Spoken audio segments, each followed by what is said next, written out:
नमस्कार, मैं ललित चौधरी। आप देख रहे हैं द लोकमंच। उद्धव ठाकरे को लेकर क्राइम ब्रांच का अभी एक बहुत बड़ा फैसला आया है, जिससे महाराष्ट्र की राजनीति में भूचाल आ गया है। क्या है पूरा मामला, डिटेल में आपको बताऊंगा, लेकिन इतना समझ लीजिए कि अंधेरी में चुनाव के चलते उद्धव बाला साहब ठाकरे शिवसेना और शिंदे गुट की शिवसेना आमने सामने है और दोनों ही तरफ से आरोप प्रत्यारोप का दौर जारी है।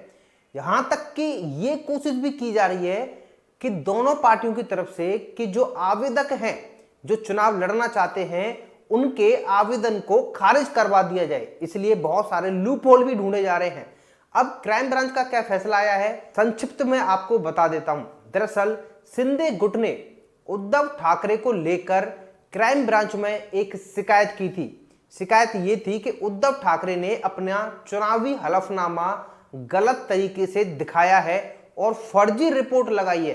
जी हां, चुनावी हलफनामे का मतलब यह है कि अपनी संपत्ति का पूरा ब्यौरा देना पड़ता है इलेक्शन कमीशन को कि आपके पास कितनी संपत्ति है, टोटल कैश कितना है, गोल्ड कितना है, गाड़ियां कितनी हैं, जमीन कितनी है, बैंक अकाउंट में कितने रुपए हैं। तो इस सब का पूरा ब्यौरा देना पड़ता है। अब शिंदे गुट का यह आरोप था कि उद्धव ठाकरे ने यह ब्यौरा गलत दिया है। साथ ही उद्धव ठाकरे के कुछ जो नेता हैं, उनके खिलाफ भी यही याचिका दी गई थी क्राइम ब्रांच में। अब क्राइम ब्रांच ने जांच की है, उसमें यह पाया है कि उद्धव ठाकरे को थोड़ी सी इसमें राहत मिल गई है। क्राइम ब्रांच का कहना यह है कि हमने सभी की जांच की थी और किसी का भी हलफनामा गलत नहीं है। उद्धव ठाकरे ने जो हलफनामा दिया है वो एकदम सही है। हालांकि सभी को पता है कि चुनाव नजदीक है, तो ऐसे में आरोप प्रत्यारोप लगाकर पार्टियां एक दूसरे की छवि खराब करने में लगी रहती हैं। ऐसा नहीं है कि उद्धव ठाकरे की तरफ से कोशिश नहीं की जा रही है। उद्धव ठाकरे की तरफ से एक बड़ी ब्रेकिंग न्यूज आज सामने आई है, वो ये है कि शिंदे गुट के एक नेता का आवेदन उद्धव ठाकरे ने रद्द करवा दिया है।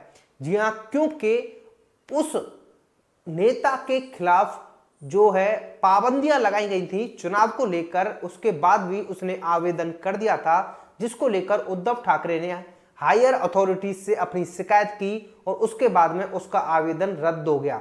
तो कुल मिलाकर कहने का मतलब यह है कि महाराष्ट्र में चरम सीमा पर उद्धव बाला साहब ठाकरे शिवसेना और शिंदे गुट की शिवसेना पहुंच गई है, जिसमें कि बीजेपी भी शामिल है और सीटों के बंटवारे को लेकर बहुत ज्यादा घमासान मचा हुआ है कि किसको सीट दी जाए। और दोनों पार्टियों की तरफ से कोशिश ये की जा रही है कि इस सीट से ये चुनाव नहीं लड़ पाए, लेकिन शिंदे गुट और बीजेपी बहुत ही चालाकी से उद्धव ठाकरे को घेरने में लगी हुई है।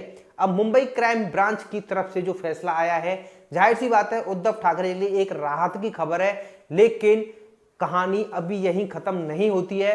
कहानी अभी यहां से शुरू होती है, क्योंकि अभी तो चुनाव स्टार्ट हुआ है। आप लोगों का क्या कहना है इस बारे में, आप हमें कमेंट करके जरूर बता सकते हैं। हमारे चैनल द लोकमंच को सब्सक्राइब कर लेना। धन्यवाद।